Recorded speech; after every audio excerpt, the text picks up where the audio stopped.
సహజమైనటువంటి ప్రేమ చేత అత్యంత అమాయకంగా భయంతో ఉన్నటువంటి ఒక ప్రాణి యొక్క గౌరవాన్ని కానీ, ప్రాణికి కలగబోయే దుఃఖాన్ని కానీ, ప్రాణికి కలగబోయేటటువంటి ఇబ్బందిని కానీ దృష్టిలో పెట్టుకుని రక్షించుట కొరకు ఆ సమయంలో నిజానికి బదులు అబద్ధం చెప్పినా శాస్త్రం దాన్ని సత్యంగానే వేసుకుంటుంది.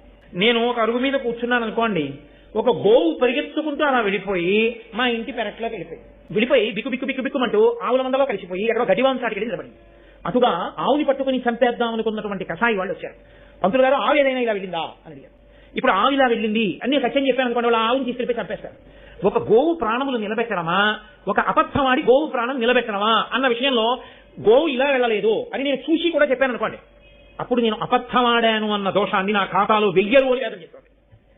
ఎందుకు వెయ్యరో తెలుసా అంటే, ఒక పెద్ద సత్యాన్ని రక్షించడం కోసం ఒక చిన్న అసత్యాన్ని పలికితే అది అసత్యంలోకి రాదు. కానీ అలాగని అన్వయం చేసేసుకుని అన్ని ధర్మం చెప్పి అసత్యాలు ఆడతారు. పెద్ద ధర్మాన్ని నిలబెట్టడానికి చిన్న అసత్యాన్ని ఆడినా అది దోషము కిందకి రాదు, సత్యమే అవుతుంది.